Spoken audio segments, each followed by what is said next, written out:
It's remaining just about 3 days to Gen Z's NANE. We know that Gen Z's are promising the mother of all demonstrations on 8th August 2024.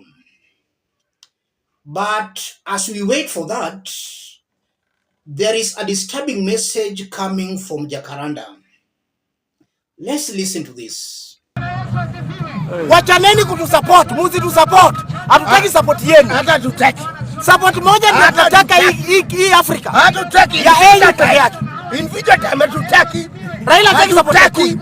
Hatutaki. Tokeni kura zenu muende. Rudieni chama yetu kama sisi Wajaluo. Raila mkienda. Na muende kabisa. Kama Raila aliwashinda kiwa nje ya serikali. Sasa yako kwa chama yake ambaye ni UDA na ODM. Sasa yeye ndiye ana point. Piga huyu unapigwa.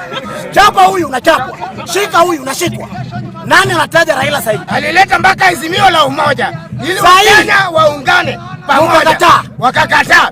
Aturuka tena nini? Round hii tunasema sasa zukure tena. Zukure tena. Sasa rukeni kuonia tuwatambue. Sasa ukienda kwa mboga zinaoza. Yes. Itabidi saa hii kuanzia leo hivi kama siku ya 8 na nimesema ni kwa na confidence. Mtafuta kura kwetu. Sasa hii nipate mtu anaenda maandamano. Oscar Sudi. Tuma lori ya jeshi hapo. Hakuja Oscar Sudi. Punguza jembe. Hebu ni Oscar Sudi anione. Twende kukutana hao wajinga. Sasa hii nikipata mtu anaenda maandamano. Ni nini Wakenya wanataka? Kama ni pesa wamepewa. Alimtafuta sana. Bwana Oscar Sudi. Tunataka uite Nurokanga. Ndio mimi ndio mmoja, asikuje peke yake. Usiponiona hapo juu Jakaranda iko hapo. Mimi naenda peke yangu kwanza tupangane na Oscar Sudi. Hakuna maneno kama hiyo. Sasa tuelewane. Ndio sasa watu wa Jakaranda ni walete wote kwa meza. Ubaya Oscar Sudi alisema unyoe ndevu. Lakini tunaambia Oscar Sudi, ita Nurokanga with immediate effect. Oscar Sudi ni professor. Hii ni mbegu ya doctor. Doctor, professor. Engineer. Doctor. Professor. Daktari. Yes. Mwenyewe Oscar Sudi. Kanga unasomanga saa ngapi? Wewe.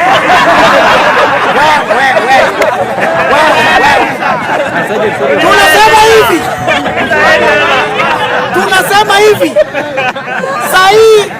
Sahi ni Wakalenjin na Wajaluo na Masai. Period. Tunataka hivi. Nurokanga adil na Oscar Sudi. Professor, doctor, architect, engineer, sijui whatever we call it. Lakini ile kitu najua ndugu yangu. Yes. Kiti Ruto akiachilia, hakuna siku Mount Kenya wataona uongozi wa wamewacha kiti kwenye matako ya watano. Imeisha. Poa. Salimia. Homework sawa. Wakiingilia tena. Yes. Machogu wametolewa mwenye aliiba nini ya Nuhu. Imelere. Wataiona tena.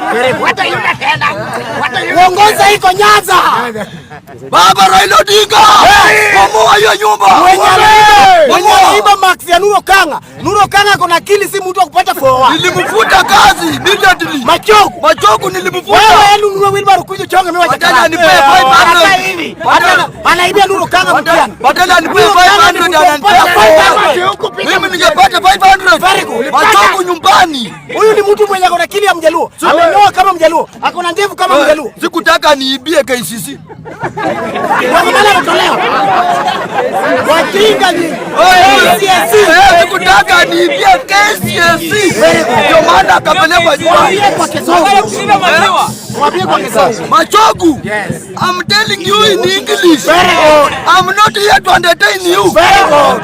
I'm here to pick away kalamu nyumbani. No. Asanteni sana. Those are Jacaranda soldiers. And we still remember before Raila openly embraced Ruto, they were in full support of the Gen Zs. And we used to see them issuing some press releases from that place supporting the Gen Zs. And it's also important for Kenyans to understand that Jacaranda is in Embakasi East constituency, Babu Owino's constituency.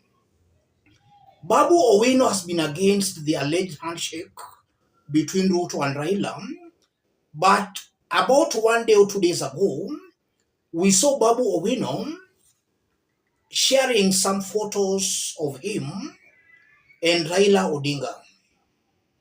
So it's very clear that the ground in Embakasi East constituency might have forced Babu Owino to look for Raila Odinga, to embrace Raila Odinga. That's something worth explaining. Kenyans worth knowing that. So Raila Odinga's traditional support basis might now be warming up to his idea of working with William Samoei Ruto. That's what I can make listening to those Raila Odinga supporters from Jacaranda. It's also a given fact that when Raila Odinga embraced Ruto, a majority of his supporters felt very much disappointed. But as time goes by, that anger is dying off and they are warming up to Raila Odinga's idea of embracing William Ruto. That only means that Gen Zs are being weakened each passing day. And even the NANE, it might not be all that strong because accumulatively, it was mainly composed of Raila Odinga supporters, those who are not happy on how William Ruto has been running the government. But with Raila Odinga now embracing Ruto, that in one way or the other weakens Gen Zs and also weakens their mobilization power. From the sentiments, it's clear Kenya has still a long way to go. We still reason along ethnic and political affiliation or party lines. Kenya is still a long way to go. And if I was to be asked, the biggest problem we have in Kenya is the Kikuyu tribe, the Luo tribe, the Kalenjin tribe, and the Kamba tribe. Those four tribes are the biggest problems we have in Kenya. A good majority still think along ethnic lines. Those four biggest tribes are the biggest letdown we have in Kenya. My only wish is that Kenyans could see things the way the Luo nation sees things.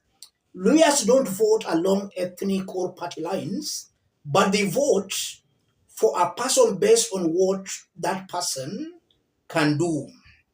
And that's why they've been rejecting their own Luya leaders in order to support Raila Odinga.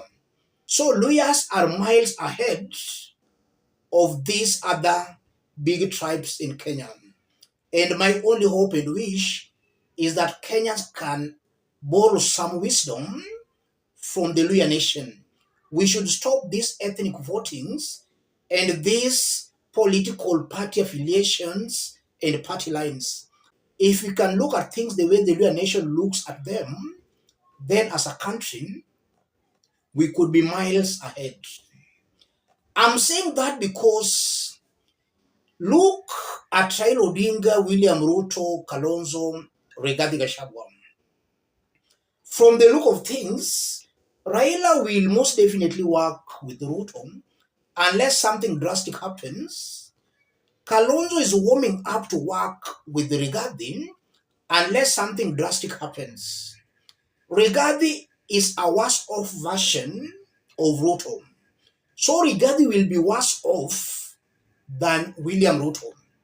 As I talk, I'm seeing some Kamba starting to embrace Kalonzo Rigathi alliance simply because Kalonzo has given a hint on working with the Rigathi.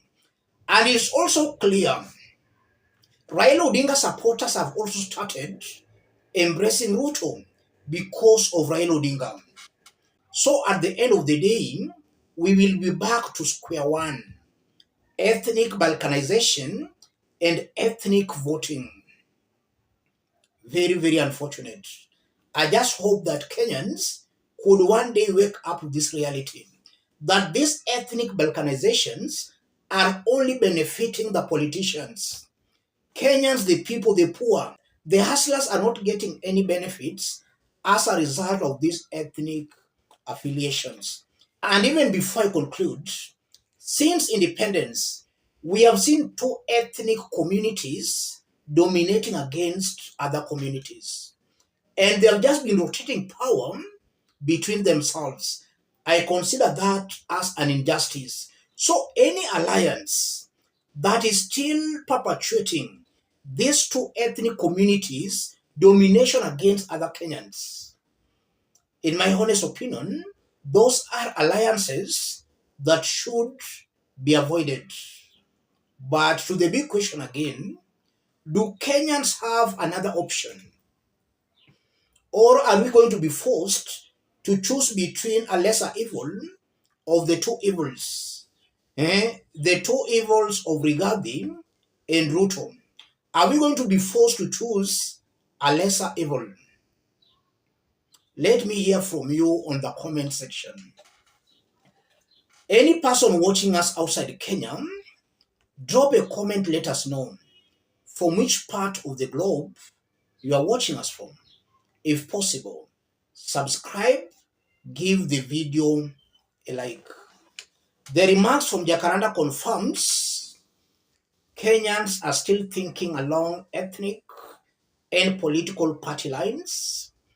The remarks also confirms that the ethnic animosities between the Mountain and Raila Odinga supporters still exist.